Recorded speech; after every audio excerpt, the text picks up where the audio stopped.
رب العالمين والصلاة والسلام على سيد المرسلين وعلى آله وصحبه أجمعين أما بعد فأعوذ بالله من الشيطان الرجيم بسم الله الرحمن الرحيم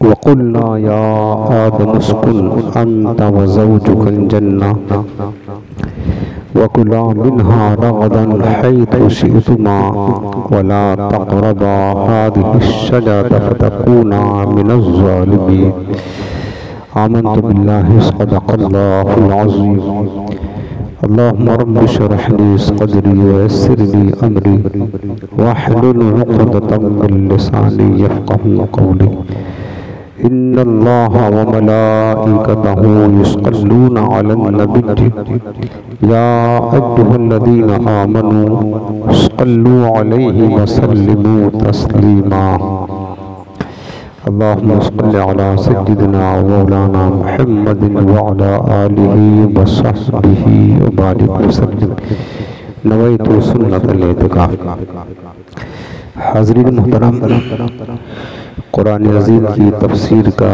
درس ہفتہ واری آج جو سورۃ البقرہ کا درس جاری ہے آیت نمبر 35 آیت نمبر 34 تک آپ نے سن لیا، اور ان آیات میں جو آپ سن رہے ہیں حضرت آدم علیہ السلام اور ان کی زوجہ اور تمام انسانوں کی ماں حضرت حوا رضی اللہ تعالی عنہ کی تخلیق کا اور ان کے جنت میں بسنے کا، رہنے کا، پھر زمین پر تشریف لانے کا تذکرہ چل رہا ہے۔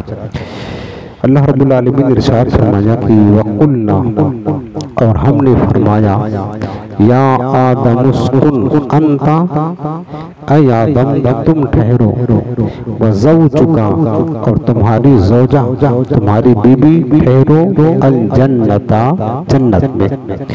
جب اللہ تعالیٰ نے حضرت آدم علیہ السلام کو بنایا اور حضرت آدم کی بائیں پسلی کی ہڈی سے ان کی زوجہ حضرت حوا کو پیدا فرمایا، تو اللہ نے دونوں کو حکم دیا کہ تم دونوں جنت میں رہو۔ وَقُلَا مِنْهَا رَغَدًا حَيْثُ شِئْتُمَا، اور کھاؤ اس جنت میں سے رغدن بغیر روک کے، حیث شئتما، جہاں سے تمہاری مرضی چاہے، یعنی جنت کی جو نعمتیں ہیں کھانے پینے کی، اس کو استعمال کرو، یہاں پر کوئی پابندی نہیں، کوئی روک نہیں ہے، جہاں سے مرضی چاہے جو چیز چاہے سب کھاؤ۔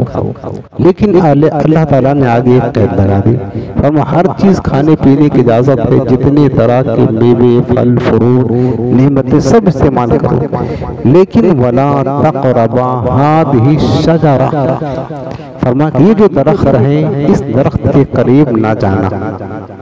اب اللہ تعالیٰ کی حکمت کیا ہے، سب چیز کھانے کی اجازت دے رہا، تو اس درخت میں کیا خصوصیت ہے؟ فرمایا کہ وَلَا تَقْرَبَا، اور تم دونوں قریب مت جانا، هَذِهِ الشَّجَرَةَ، اس درخت کے، یعنی مطلب یہ ہے کہ کھانا تو دور کی بات ہے، وہاں جانا بھی مت، سمجھ رہے، اس درخت کے قریب بھی جانے سے اللہ نے منع کر دیا۔ پھر فرمایا کہ فَتَكُونَا مِنَ الظَّالِمِينَ، اگر تم دونوں اس درخت کے قریب گئے تو تم دونوں حد سے بڑھنے والوں میں سے ہو جاؤ گے۔ اللہ تعالیٰ خالق و مالک کرے، اپنے بندوں کو جس طرح چاہے خطاب کرے۔ بندوں کو اجازت نہیں ہے کہ جس طرح اللہ نے اپنے بندوں کو خطاب کیا اپنے پیغمبروں کو وہی انداز میں خطاب کرے، نہیں، جیسے کہ اللہ نے کیا فرمایا فَتَكُونَا مِنَ الظَّالِمِينَ، تو تم دونوں ہو جاؤ گے ظالموں میں سے۔ اللہ تعالیٰ اپنے پیغمبر کو یہ فرما سکتا ہے، لیکن بندوں کو، امت کو یہ اجازت نہیں ہے کہ معاذ اللہ پیغمبر کو جو ہونا ظالم کہیں، کیونکہ پیغمبر کو ظالم کہنا یہ اپنے آپ کو کافر کرنے کے حکم ہے۔ سمجھ رہے نا؟ جیسے کہ حضرت آدم علیہ السلام نے خود یہ دعا کی تھی نا، ربنا ظلمنا انفسنا وان لم تغفر لنا وترحمنا لنکونن من الخاسرین، دعا کی تھی کہ اللہ اے ہمارے رب، ہم نے اپنے آپ پر ظلم کیا۔ تو ظلم کرنے والا کون ہوتا ہے؟ ظالم ہوتا ہے۔ حضرت آدم نے اللہ کی بارگاہ میں بطور عاجزی کے یہ لفظ کہا، اللہ ہم نے ظلم کیا، لیکن ہمیں یہ حکم نہیں ہے کہ معاذ اللہ آدم علیہ السلام کو ظالم کہیں۔ اللہ تعالیٰ خالق و مالک اپنے بندوں کو، پیغمبروں کو جس طرح چاہے خطاب کرے۔ بندوں کو یہ دلیل نہیں یاد رکھنا کہ بندے بھی اسی انداز میں خطاب کرے معاذ اللہ، اور یہ دلیل بنا کہ دیکھو اللہ نے ان کو ظالم کہا ہے، انہوں نے خود اپنے آپ کو ظالم کہا، لہٰذا ہم کہتے ہیں ظالم، یہ کفر ہے۔ پیغمبر کی شان میں توہین کرنا، اور انہیں گناہگار، چونکہ پیغمبر معصوم ہوتے ہیں، معصوم اسے کہتے ہیں جس سے کبھی گناہ ہو ہی نہیں سکتا ہے۔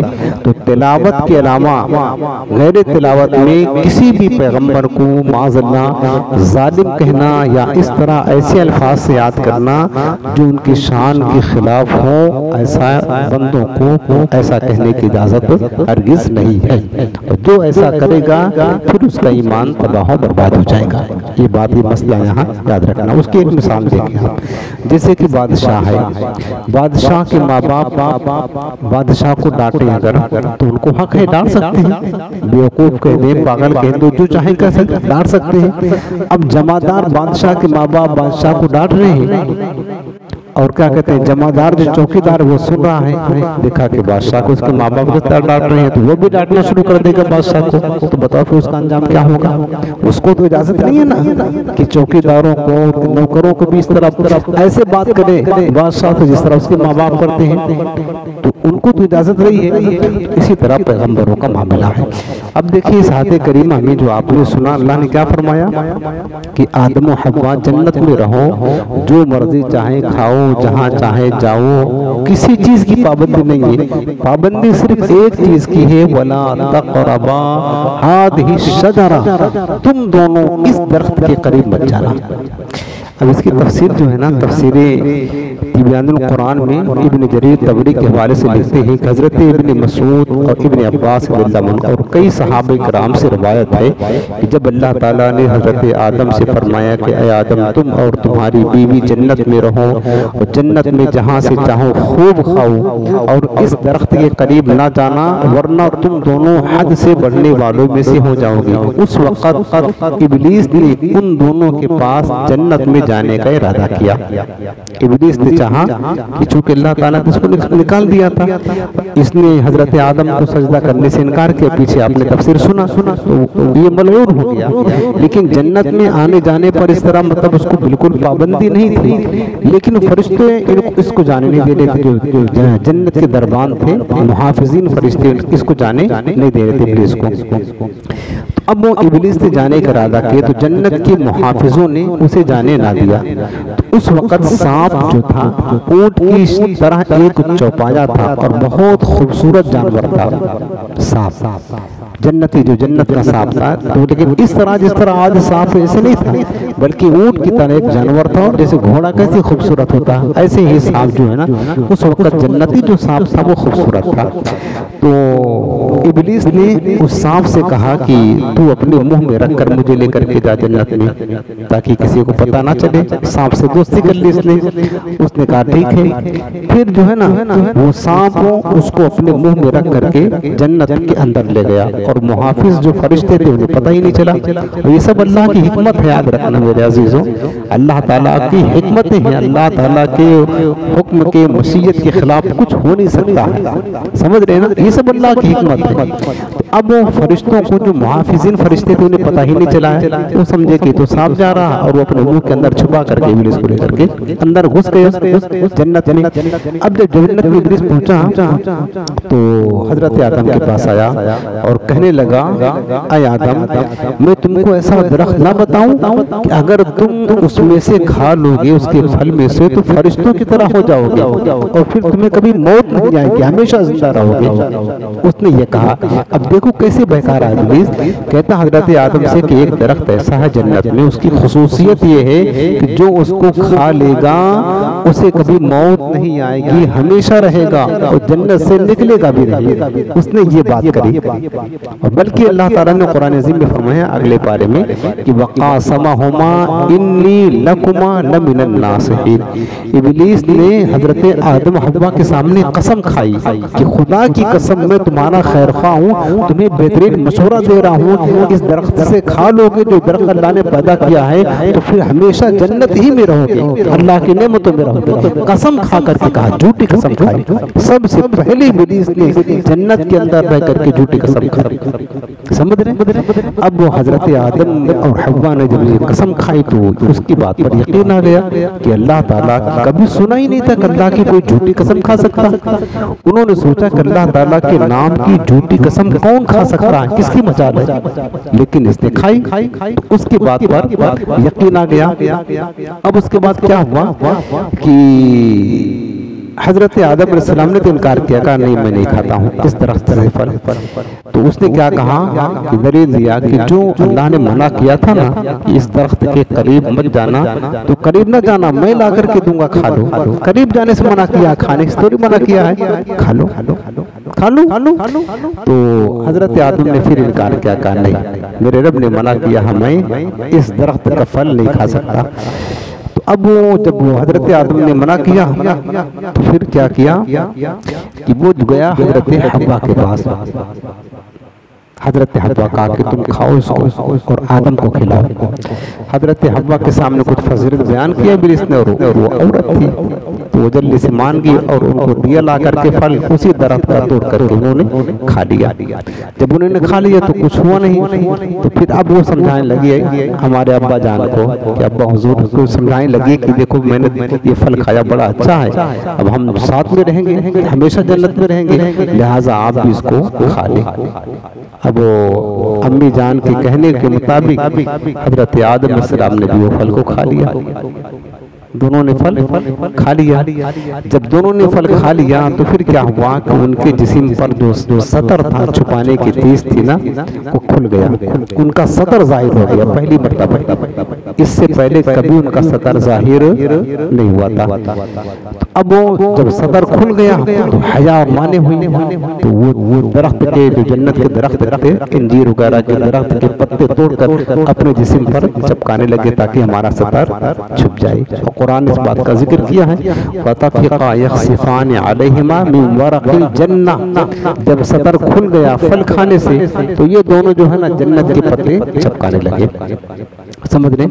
اس کے بعد اب وہ جس چیز سے اللہ نے منع کیا تھا ان کو اصل میں جان بوجھ کر نافرمانی نہیں کہ حضرت آدم اور حوا، یاد رکھنا پیغمبر تو اللہ تعالیٰ کی نافرمانی کرتے ہی نہیں ہے۔ انسان سے اگر بھولے سے کوئی غلطی ہو جائے، گناہ ہو جائے تو پھر وہ گناہگار نہیں ہوتا، اس سزا کے حقدار نہیں ہے۔ مثلا آپ روزے دار ہو، اگر بھولے سے کھا لیے تو کیا آپ کا روزہ ٹوٹ جائے گا؟ نہیں ٹوٹے گا نا، حالانکہ کھانا کھایا اور کھانے پینے سے روزہ جاتا ہے ٹوٹ، لیکن اگر غلطی سے بھولے سے کھا لیا تو روزہ نہیں ٹوٹے گا۔ اسی طریقے سے اگر غلطی سے بغیر قصد و ارادہ انسان سے کوئی گناہ سرزد ہو جائے اس پر گرفت نہیں، جان بوجھ کر جو گناہ کرتا ہے نا اس پر پکڑ ہوتی ہے۔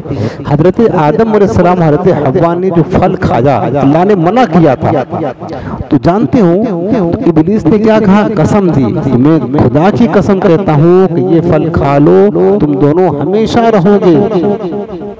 اور یہ بھی اس نے کہا کہ دیکھو جو اللہ نے منع کیا تھا وہ تو تمہارا ابتدائی دور تھا، جب اللہ نے تمہیں پیدا کیا تھا وہ تب کی بات تھی، تب تمہارا جسم کمزور تھا، وہ پھل کھانے کے لائق نہیں تھا، اب تو وقت کافی گزر گیا، اب ممانعت ختم ہو گئی ہے۔ یہ ساری دلیلیں ان کے پاس دیا اور انہوں نے سے خطا لغزش ہو گئی، سمجھ نہیں پائے ابلیس کی مکاریوں کو، وہ سمجھ نہیں پائے اور جو ہے نا غلطی سے انہوں نے پھل کھا لیا، سمجھ رہے نا؟ اب جب پھل کھا لیا تو درخت کے پتے جو تھے چپکانے لگے اور ان کا سارا سطر کھل گیا۔ پھر اگلی جو آیت ہے آیت نمبر 36 میں اللہ پاک نے فرمایا کہ فَأَزَلَّهُمَ الشَّيْطَانُ عَنْهَا، پھر شیطان نے ان دونوں کو حضرت آدم اور حضرت حوا کو بہکا دیا، پھسلا دیا اس جنت سے۔ فَأَخْرَجَهُمَا مِمَّا كَانَا فِيهِ، پھر اس ابلیس نے ان دونوں کو اس جنت اور جنت کی نعمتوں سے نکلوا دیا۔ سبب تو ہی بنا تھا، ابلیس نے فَأَخْرَجَهُمَا ان دونوں کو نکلوا دیا، مِمَّا كَانَا فِيهِ جس جنت کی نعمت میں یہ دونوں حضرات تھے۔ اس کے بعد جب انہوں نے پھل کھا لیا تو اب اللہ رب العالمین کا اگلا حکم آیا، فرمایا کہ وَقُلْنَا، اور ہم نے فرمایا، اللہ تعالیٰ فرماتا ہے وَقُلْنَا، اور ہم نے کہا اِهْبِطُوا، اے آدم و حوا اب تم سب یہاں سے نکل جاؤ، نیچے اتر جاؤ، بَعْضُكُمْ لِبَعْضٍ عَدُوٌّ، تمہاری جو اولاد ہوگی ایک دوسرے کی دشمن بنے گی، کیونکہ اس وقت حضرت آدم کی پشت میں قیامت تک جتنے بھی اولاد آدم آنے والے تھے سب ان کی پشت میں تھے۔ اللہ نے سب کو نکلنے کا حکم دے دیا، سمجھ رہے، سب کو اِهْبِطُوا جمع کا صیغہ فرمائے، تم سب کی سب نکل جاؤ، یعنی حضرت آدم حوا تم بھی نکلو، اور اے آدم تمہارے پشت میں قیامت تک جو اولادیں ہونے والی ہیں وہ بھی اتر جائیں، سب نکل جاؤ یہاں سے۔ بَعْضُكُمْ لِبَعْضٍ عَدُوٌّ، اللہ نے اسی وقت فرما دیا کہ تمہاری اولاد جو ہوگی وہ ایک دوسرے کا دشمن بنے گی، اور ہوا یہی، آپ دیکھ رہے دشمنی، بھائی بھائی میں دشمنی ہے نا، مومن کافر میں دشمنی ہے، کس طریقے سے دشمنی ہے، قتل و غارت گری تک نوبت پہنچ جاتی ہے، مرڈر ہو رہا ہے۔ اور حضرت آدم علیہ السلام کے دو سگے بیٹے حابل اور قابل کیسی دشمنی ہو گئی، مرڈر بھی ہو گیا، قابل کے ہاتھوں حابل کا مرڈر تو ہوا نا، تو یہ دشمنی ہوئی۔ پھر اللہ پاک نے فرمایا کہ تم زمین پر جاؤ، وَلَكُمْ فِي الْأَرْضِ مُسْتَقَرٌّ وَمَتَاعٌ إِلَىٰ حِينٍ، اور تمہارے لیے زمین میں مستقر قرار گاہ ہے، ٹھہرنے کی جگہ ہے۔ ہم نے زمین کو بنایا ہے تمہارے ٹھہرنے کے لیے، جا کر وہاں بسو، وَمَتَاعٌ إِلَىٰ حِينٍ، اور ایک وقت تک زندگی گزارنے کا سامان ہے زمین میں، ہمیشہ نہیں رہنا ہے۔ وَمَتَاعٌ، اور اس زمین میں زندگی گزارنے کا سامان ہے، إِلَىٰ حِينٍ، ایک وقت تک، ہمیشہ نہیں، ایک وقت تک، تمہاری موت تک کا ہے۔ اس کے بعد پھر پلٹ کر تو ہمارے پاس آؤ گے، پھر واپس پلٹ کر یہ ہمارے پاس آؤ گے، اور آخری ٹھکانہ حضرت آدم اور حوا کا ہاتھ ہوئی، جو پیغمبر ہے حضرت آدم علیہ السلام، تمہارا جنتی ہوگا، سمجھ رہے ہیں۔ تو اللہ پاک نے فرمایا کہ جاؤ اب زمین میں، اور تم زمین میں رہو بسو، زندگی گزارو، وہاں سے جو ہم نے نعمتیں زمین میں پیدا کی ہیں اس سے نفع اٹھاؤ، اس کے بعد پھر واپس آنا ہے۔ اب اس کے تفسیر میں جو علماء نے لکھا ہے کہ جب وہ ان کے سطر کھل گئے، میں نے بھی بتایا نا آپ کو، جب انہوں نے پھل کھا لیا تو جسم پر جو جنتی لباس ان کے جسم پر وہ اتر گیا، تو اسے چھپانے لگے جنت کے درخت کے جو پتے تھے۔ تو اس وقت اللہ تعالیٰ نے فرمایا کہ اے آدم، کیا میں نے تمہیں اس درخت سے منع نہ کیا تھا؟ الم انہکما عن تلکما الشجرۃ واقل لکما ان الشیطان للانسان عدو مبین۔ اللہ پاک نے فرمایا کہ اے آدم و حوا، کیا میں نے تم دونوں کو یہ درخت سے، اس درخت سے منع نہ کیا تھا؟ اور میں نے نہ کہا تھا کہ یاد رکھنا کہ شیطان تمہارا کھلا دشمن ہے، یہ نہیں کہا تھا؟ اب اللہ ان کو یاد دلا رہا ہے، میں نے کہا تھا نا، منع کیا تھا، پھر تم نے کیوں کھایا؟ تو فرمایا کہ اللہ تعالیٰ نے فرمایا کیا میں نے تمہیں اس درخت سے منع نہ کیا تھا، اور میں نے تم سے یہ نہ کہا تھا کہ شیطان تمہارا کھلا دشمن ہے؟ اس کے بعد پھر حکم الہی ہوا کہ تم اس زمین پر اتر جاؤ، اب تمہاری اولاد ایک دوسرے کے دشمن ہوگی، اور تم ایک خاص وقت تک زمین میں رہو گے۔ حضرت عبداللہ بن عباس رضی اللہ تعالیٰ عنہ روایت کرتے ہیں کہ حضرت آدم علیہ السلام کی آسمانوں اور جنت میں ٹھہرنے کی مدت کل 500 برس ہے، 500 برس تک وہاں رہے، ٹھیک ہے نا۔ اور حضرت آدم کو جب زمین پر اتارا گیا تو ہند کی سرزمین، جس کو سران دیپ کی پہاڑیاں تھیں، وہاں پر ان کو زمین، آسمان سے زمین پر اتارا گیا، اور حضرت حوا کو جدہ میں اتارا گیا۔ حضرت آدم ان کی طلب میں، حضرت آدم دونوں تو الگ الگ، جدہ کہاں، ہندوستان کہاں، آپ کو پتہ ہی کتنا دور دور ہے، الگ الگ، اور کوئی انسان کا نام موجود ہی نہیں تھا، جانور تھے، تو پوری سنسان آبادی، پہاڑی پہاڑیاں، ریگستان، جنگلات، یہ ساری چیزیں تھیں۔ اب حضرت آدم علیہ السلام ہندوستان میں، امی جان حضرت حوا کہاں؟ جدہ میں۔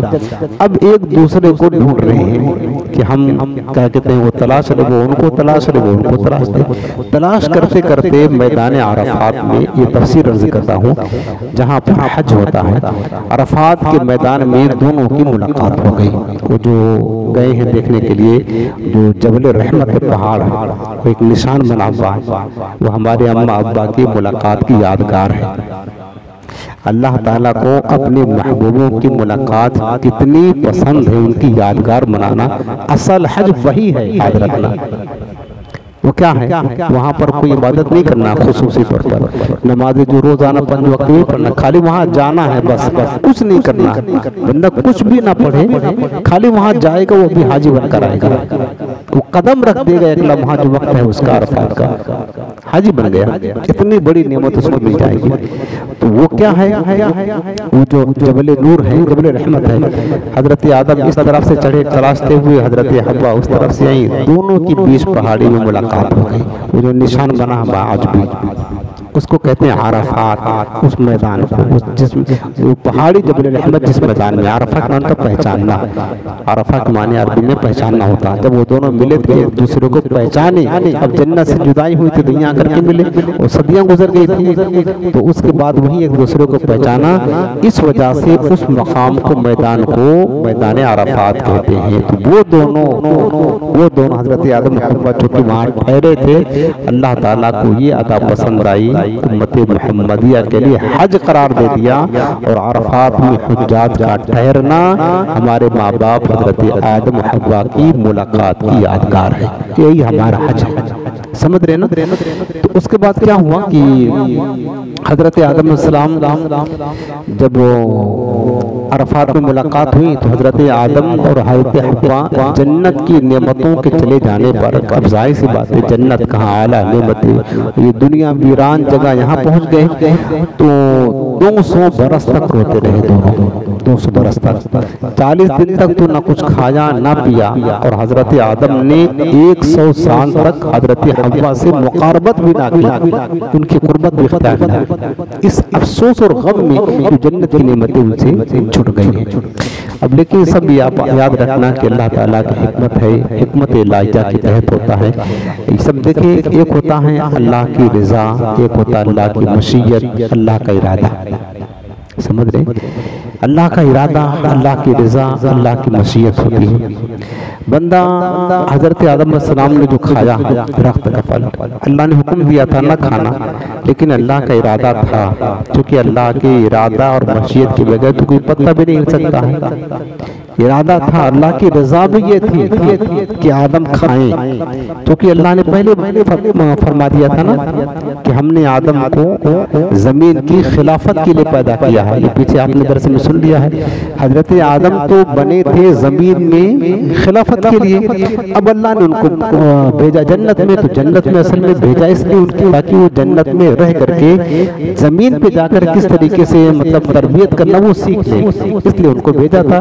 تو باقی تو خلافت کے لیے تو حضرت آدم نے جو پھل کھایا اس میں اللہ کی مشیت بھی تھی، اللہ کی رضا بھی تھی، اللہ یہی چاہتا تھا یہ پھل کھائیں، یہ سبب بنے اور ان کو جنت میں اپنی خلافت کے لیے بھیجے۔ جب وہ پھلے نہ کھاتے تو دنیا کیسے پیدا ہوتی، انبیاء کیسے تشریف لاتے، ہمارے پیارے آقا کیسے تشریف لاتے، بتاؤ، جو باعث تخلیق کائنات ہیں، جن کے صدقے میں، جن کی خاطر آسمان کے شامیانے لگائے گئے، زمین کا فرش بچھایا گیا، ستاروں کی قمقمے سجائے گئے میرے مصطفیٰ کی خاطر، چاند و سورج کے چراغ جلائے گئے حضور کی خاطر، حضور کی خاطر سب کچھ ہوا ہے۔ تو اگر حضرت آدم نہ کھاتے وہ پھل تو سرکار ہماری کیسے تشریف لاتے؟ تو بتائیں ہم حضور کا ذکر کیسے کرتے، سرکار سے پیار کیسے کرتے، پھر رب کو کون پہچانتا ہے؟ یہ تو بتائیں۔ اگر حضرت آدم نہ کھاتے پھل تو اللہ تعالیٰ کا ذکر کون کرتا، اللہ تعالیٰ کو کون انسان پہچانتا، کون پیدا ہوتا؟ نہ انبیاء آتے، نہ اولیاء آتے، نہ پیغمبر آتے، نہ اللہ کی معرفت ہوتی، نہ اللہ کا اس طرح انسان سجدہ کرتے، نہ اللہ کے لیے صحابہ اولیاء مجاہدین قربانیاں دیتے، نہ کربلا کا میدان سجتا، نہ شہادت حسین ہوتی، کچھ بھی نہ ہوتا۔ ایک حضرت آدم کی خطا کیا ہوئی؟ اللہ نے ساری نعمتوں کی برسات فرما دی۔ بتائیں بزرگوں کی خطائیں بھی عطائیں ہوا کرتی بندوں کے لیے، ایک ہی خطا حضرت آدم کی ایک خطا کہیں گے، گناہ نہیں، لغزش، اس ایک لغزش نے اللہ تعالیٰ کی کتنی کروڑوں نعمتیں دے دی، بلکہ رب کی سب سے بڑی نعمت محمد مصطفیٰ صلی اللہ علیہ وسلم بھی اسی خطا کے صدقے میں تشریف لائی، اللہ نے عطا فرما دی۔ سمجھ رہے ہیں؟ اب دیکھیں کہ یہ حضرت آدم علیہ السلام دنیا میں تشریف لائے، اس کے بعد پھر کافی عرصہ تک روتے رہے، یہ خطا ہو گئی تھی۔ اللہ نے فرماتا کہ نہ کھانا، ہم تو دنوں رات گناہ کرتے ہیں، گالیاں بکتے ہیں، حرام کھاتے ہیں، حرام کرتے ہیں، ہمیں تو کچھ احساس بھی نہیں ہوتا ہے، لیکن جو پیغمبر ہوتے ہیں اللہ سے ڈرتے ہیں نا، وہ معمولی بھی لغزش بھی ہو جاتی ہے تو شرمسار ہو جاتی ہے اور روتے ہیں۔ اب وہ روتے رہے اپنی خطا کو معافی کے لیے۔ پھر اگلی جو آیت ہے آیت نمبر 37 سورہ بقرہ کی، اللہ پاک نے فرمایا کہ فَتَلَقَّىٰ آدَمُ مِن رَّبِّهِ کَلِمَاتٍ، پھر آدم نے اپنے رب سے چند کلمات سیکھ لی، چند کلمات سیکھ لیے۔ فتاب علیہ، پھر اللہ نے ان کی توبہ قبول فرما لی، وہ کلمات اللہ کی بارگاہ میں کہے تو اللہ نے ان کی توبہ قبول فرما لی۔ انہو هو التواب الرحیم، بے شک وہ بہت توبہ قبول فرمانے والا ہے۔ 300 برس حضرت آدم علیہ السلام بعض روایتوں میں آتا ہے کہ روتے رہے 300 برس۔ اب حضرت آدم نے جو کلمات اللہ سے سیکھے تو کلمات کیا تھے؟ وہ حضرت آدم نے کہا اللہ کی بارگاہ میں دعا میں عرض کی، ربنا ظلمنا انفسنا وان لم تغفر لنا وترحمنا لنکونن من الخاسرین۔ اس کا معنی ہوتا ہے اے ہمارے رب، ہم نے اپنے آپ پر ظلم کیا اور اگر تو ہماری مغفرت نہ فرمائے، ہم پر رحم نہ فرمائے تو ہم نقصان اٹھانے والوں میں سے ہو جائیں گے، یا اللہ تو ہمیں معاف فرما دے۔ یا عاجزی کی کلمات اللہ نے خود القا کیا ان کے دل میں، یہ کہیں۔ اس کے بعد تفسیر تبیان قرآن میں ابن جریر طبری کے حوالے سے لکھا ہے، حضرت ابن عباس رضی اللہ عنہ بیان فرماتے ہیں کہ حضرت آدم نے کہا، کیا کہا کہ اے رب، یا ربی الم تخلقنی بیدک، مولا کیا تو نے مجھے اپنے دست قدرت سے پیدا نہیں کیا؟ قال بلا، اللہ نے فرمایا کیوں نہیں آدم، اپنے دست قدرت سے پیدا کیا ہے۔ پھر کہا کہ الم تنفخنی فی من روحک، اے اللہ کیا تو نے اپنی پسندیدہ روح اپنی جانب سے میرے اندر نہیں پھونکی؟ تو قال بلا، اللہ نے فرمایا کیوں نہیں پھونکی؟ پھر حضرت آدم نے کہا الم تسکنی فی جنتک، اے اللہ کیا تو نے مجھے اپنی جنت میں نہیں بسایا؟ قال بلا، تو رب نے فرمایا کہ ہاں ایسا ہوا۔ پھر حضرت آدم علیہ السلام نے عرض کی کہ یا اللہ الم تسبق رحمتک علی غضبک، کیا تیری رحمت تیری غضب پر بھاری نہیں، غالب نہیں؟ قال بلا، عرض کیا کہ ہاں، ارشاد فرمایا کہ ہاں ضرور۔ تو حضرت آدم نے عرض کیا کہ مولا اگر میں توبہ کروں اور اپنی اصلاح کروں تو کیا تو مجھے اپنی جنت کی طرف لوٹا دے گا؟ رب نے فرمایا کہ ہاں تجھے لوٹا دوں گا واپس۔ پھر اللہ تعالیٰ نے حضرت آدم کی فتاب علیہ، ان کی توبہ قبول فرما لی۔ گناہ کیا تھا جو توبہ کی ہے تو بتائیں؟ گناہ تو کچھ تھا ہی نہیں، گناہ تو کہتے ہیں کہ جان بوجھ کر رب کی نافرمانی کرنا۔ ایک مثال آپ کو بتاؤں، آپ راستے سے جا رہے ہیں تو بے حیائی کا دور ہے نا، لڑکیاں جاتی ہیں، اجنبی عورتیں اگر اچانک نگاہ پڑ گئی، عورت پر پڑی نگاہ، اجنبی جس کا دیکھنا حلال نہیں ہمارے لیے، پڑ گئی، آپ نے نگاہ ہٹا لی، گناہ ملے گا؟ گناہ ملے گا؟ نہیں ملے گا۔ لیکن اب دوبارہ پلٹ کر آپ نے جان بوجھ کر دیکھ لیا تو اب گناہ مل جائے گا۔ پہلے کیوں نہیں ملا؟ پہلے آپ نے جان بوجھ کر کے نہیں دیکھا تھا، وہ نظر معاف تھی۔ اب دوبارہ جان بوجھ کر کے جو دیکھا ہے بغیر مجبوری کے، ایک ہوتا ضرورت بات الگ ہے، تو آپ نے دیکھا کہ دوبارہ گناہ کیوں؟ یہ جان بوجھ کر کیا۔ حضرت آدم نے تو جان بوجھ کر اللہ کی نافرمانی کی نہیں، اور خود رب نے قرآن میں فرمایا ہے کہ اللہ تعالیٰ نے فرمایا کہ ہم نے اس کا وَلَمْ نَجِدْ لَهُ عَزْمًا، ہم نے تو آدم کو اس کا قصد کرتے ہوئے پایا ہی نہیں ہے۔ انہوں نے تو گناہ کیا کیا تھا؟ گناہ کچھ کچھ نہیں تھا میرے عزیزوں.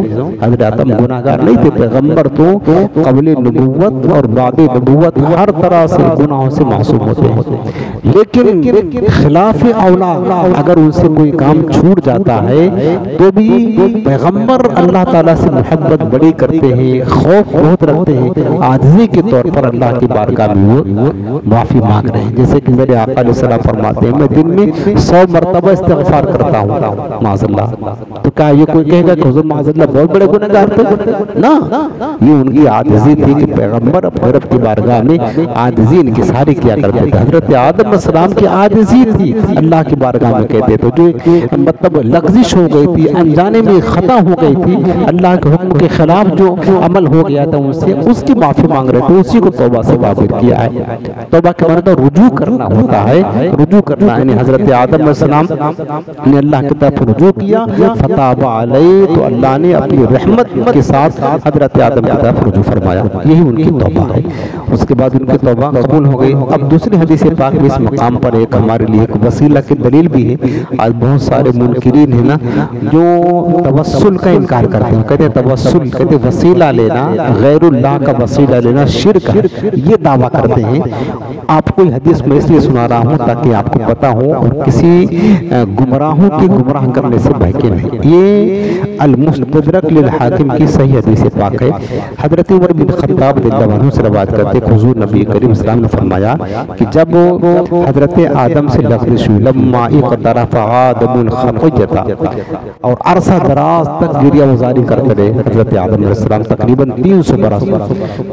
اس کے بعد اللہ تعالیٰ سے عرض کرتے ہیں کہ یا ربی, اے میرے رب, اے میرے رب, تو انی اسألک بحق محمد صلی اللہ علیہ وسلم ان تغفر لی. یہ دعا کرتے ہیں کہ اللہ میں تجھے تیرے محبوب محمد مصطفیٰ صلی اللہ علیہ وسلم کا وسیلہ لیتا ہوں, واسطہ دیتا ہوں کہ تو میری مغفرت فرما, مجھے بخش دے, مجھے معاف فرما دے.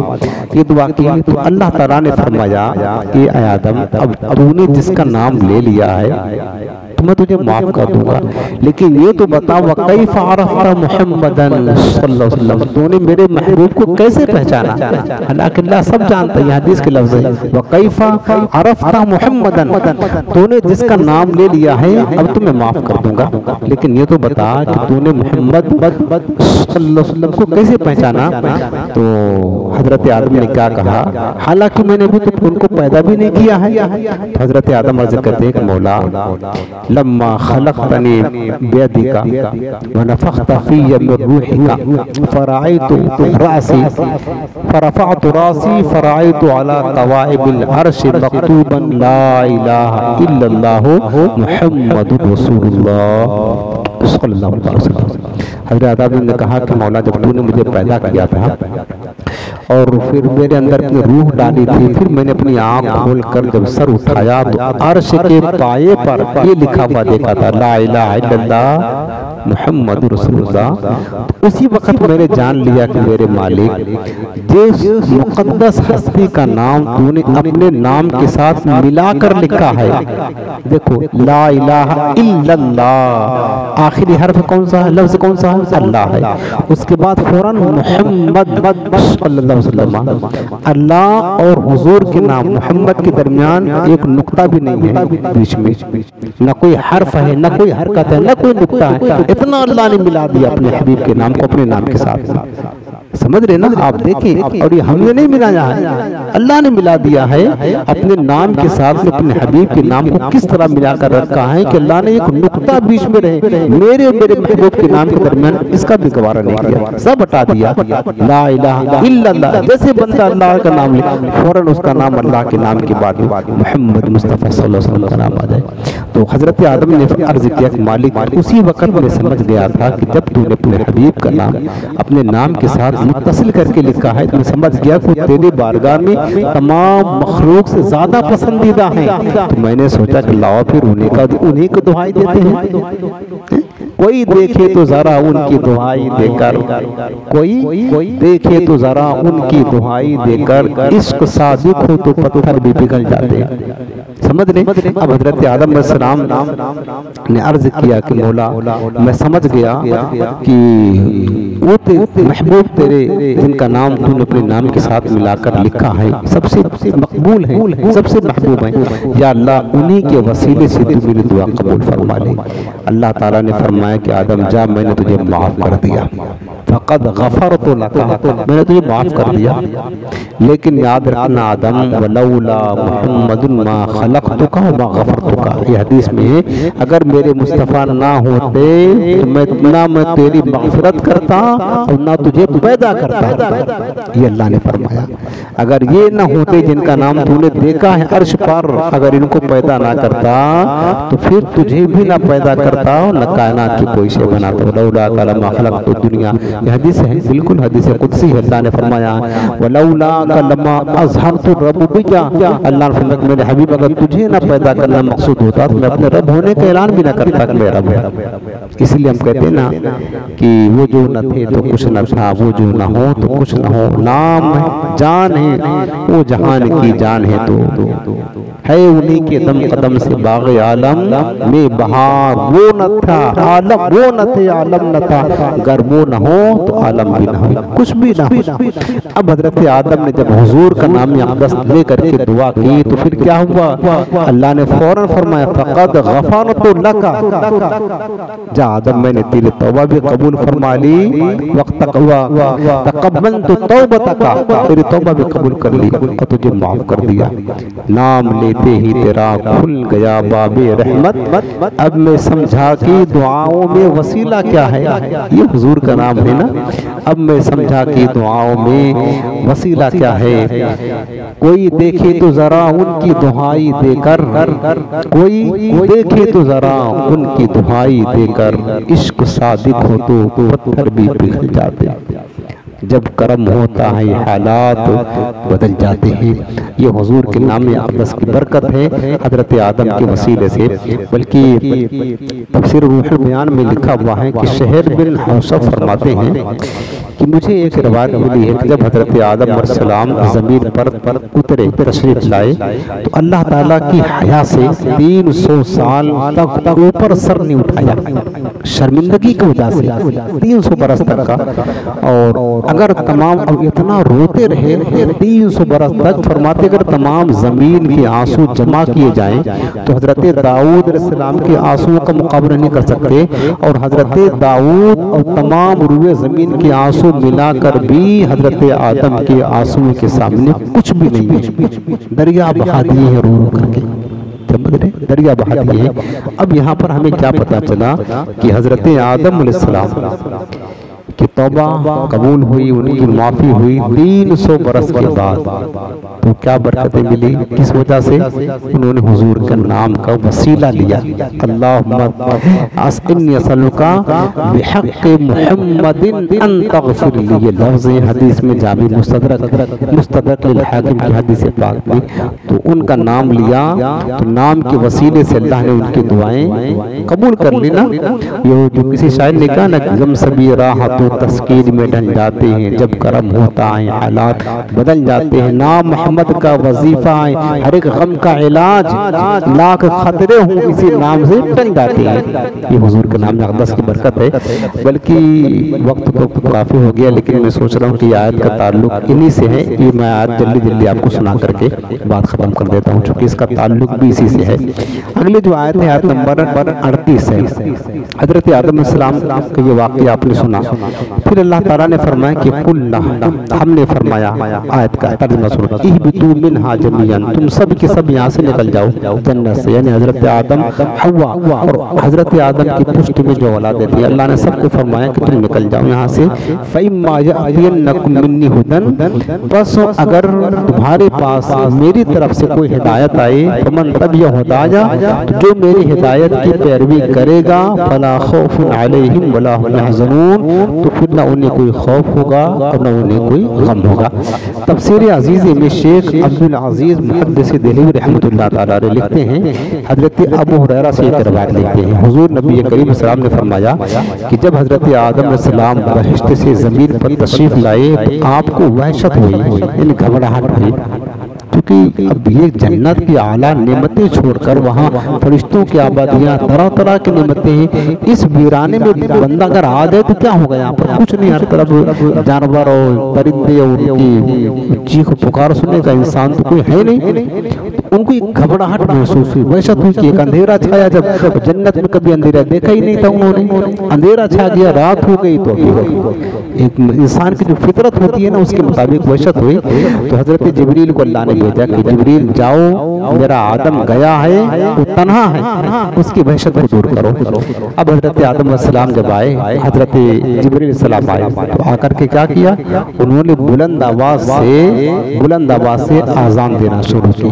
یہ زمین کی پہلی آذان ہے، اللہ اکبر اللہ اکبر اللہ اکبر اللہ اکبر، یہ آذان دینا شروع کی۔ اس کے بعد جب وہ کلمہ اشہد ان محمد رسول اللہ صلی اللہ علیہ وسلم پر پہنچے تو یہ نام سنتے ہی حضرت آدم علیہ السلام کو دل کو سکون اور قرار مل گیا۔ سبحان اللہ، کیا سمجھ گئے؟ حضرت آدم کو سکون مل گیا اور دل کی ساری وحشت دور ہو گئی، دل کی ساری وحشت ساری گھبراہٹ ختم ہو گئی۔ بتاؤ حضور کب تشریف لائیں گے؟ حضور کے نام کا ڈنکا کب سے بج رہا ہے؟ دنیا کی روئے زمین کی پہلی آذان ہے، وہ کس لیے دی گئی؟ نماز کے لیے نہیں، حضرت آدم کی وحشت کو دور کرنے کے لیے، اللہ اس کے رسول کے نام کو بلند کرنے کے لیے، تاکہ زمین کے چپے چپے پر بھی کا نام بلند ہو جائے۔ اسی برآں دیکھو آذان تو 5 وقت کی جو دی جاتی ہے تو مسنون ہے، سنت ہے، اس کے علاوہ بھی آذان دینا مستحب ہے۔ کبھی بڑا حادثہ پیش آ جائے تو آذان دینا چاہیے، کبھی بہت بڑی وبا اور مصیبت نازل ہو جائے تو آذان دے، یعنی جہاں کوئی پریشانیاں ہوں، تکلیف ہو، مصیبت ہو، آفتیں ہوں، بلائیں نازل ہو رہی ہوں، آذان دینے سے یہ ساری چیزیں ختم ہو جاتی ہیں۔ بہت زیادہ بارش ہو رہی ہے، کوئی رک نہیں رہی ہے، تباہ ہو رہے ہیں گھر، تب آذان دے، آندھی چل رہی ہے تو آذان دے، آگ لگ جائے تو آذان دے، کوئی جانور بھٹک جائے سب کو مار رہا تو آذان دے، کوئی پاگل ہو جائے تو آذان دے اس کے کان میں۔ آذان کی برکت بہت زیادہ ہے، یعنی ہر مصیبت کو دور کرنے کے لیے جو وظیفہ ہے وہ آذان ہے، اور اصل جو اس میں وظیفہ ہے وہ حضور کا نام اقدس ہے کہ حضرت آدم کو وحشت کب دور ہوئی؟ جب وہ اللہ تعالیٰ نے نام کے ساتھ میں حضرت جبریل نے حضور کے نام کو بلند کیا، ان کی وحشت کو دور ہو گئی۔ تفسیر عزیزہ میں یہ بھی لکھا ہوا ہے کہ بہشت سے حضرت آدم جب دنیا میں آ رہے تھے، راستے میں آتے وقت حضرت آدم اپنے دونوں ہاتھوں کو دونوں زانوں پر رکھ کر کے سر کو دونوں زانوں کے درمیان ڈال کر شرمساروں کی طرح گردن جھکائے آ رہے تھے۔ یہ عاجزی کا آنا ہے، یعنی جب آئے رہے تھے نا اوپر سے نیچے کی طرف اپنی سر جھکا کر کے دونوں، جیسے انسان ایک مایوس ہو کر کے کوئی ٹینشن ہوتا ہے، کسی سے شرمندہ ہوتا تو سر جھکا کر کے اپنے دونوں گھٹنوں کے بیچ میں رکھ کر کے بیٹھ جاتا ہے نا، ہم لوگ ایسے کبھی کرتے ہیں، کبھی ایسا کچھ فکر ہوتی ہے، کوئی غم ہوتا ہے تو حضرت آدم کو غم تو تھا کہ ہم کو جنت سے یہاں بھیج دیا گیا، یہ تو غم تھا کہ اللہ نے فرمایا تھا نہ کھانا، میں نے کھا لے، سب سے بڑا غم یہ تھا، اور رب سے شرمندہ تھے، اس انداز میں آئے۔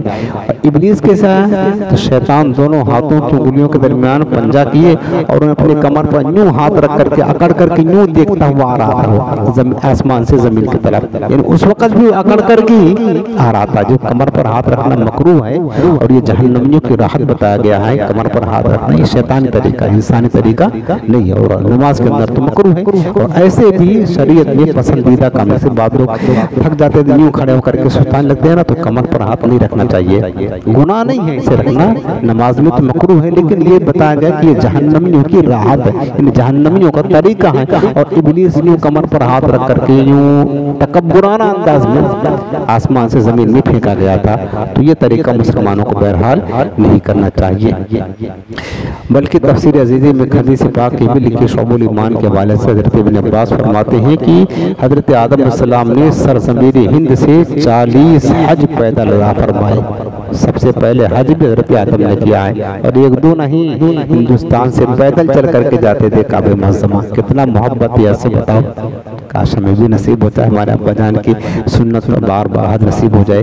تو اس طریقے سے حضرت آدم علیہ السلام نے یہ کیا، اور اس کے بعد میں اور والذین کفروا آیت نمبر 39 والذین کفروا، یہ مضمون ختم ہو جائے گا، پھر اگلا مضمون یہاں سے شروع ہوگا آیت نمبر 40 سے بنی اسرائیل کا ایک نیا مضمون شروع ہوگا، اس لیے ہم سوچ رہے ہیں کہ آج مضمون کو مکمل کر دیں۔ والذین کفروا کذبوا بآیاتنا اولئک اصحاب النار هم فیہا خالدون، اور وہ لوگ جنہوں نے کفر کیا اور ہماری آیتوں کو جھٹلایا وہی لوگ دوزخی ہیں، وہ دوزخ میں ہمیشہ رہیں گے، ہمیشہ رہیں گے۔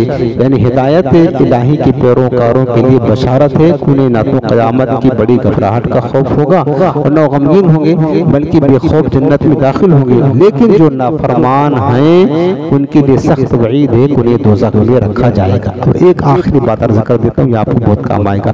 آج بھی آپ مدینہ شریف جائیں روضہ رسول کی حاضری کے لیے، تو وہاں کے جو نجدی ہیں نا، نجدی، آپ اگر حضور کے سامنے یوں کھڑے ہاتھ باندھ کر کے یا یوں ہاتھ کر کے دعا مانگیں گے، سرکار کے سنہری جالی سامنے آپ کو خالی چہرہ کر لیں گے نا، ان کے بدن میں آگ لگ جاتی ہے، آپ کو ہٹا دیں گے، چلائیں گے۔ حضرت مالک، امام مالک رحمۃ اللہ تعالیٰ نے بڑے سچے عاشق رسول ہیں، چار اماموں میں سے ایک امام بھی ہیں، بڑے فقیہ ہیں، محدث ہیں۔ آپ مدینہ منورہ کی مسجد نبوی شریف میں درس حدیث دیتے تھے۔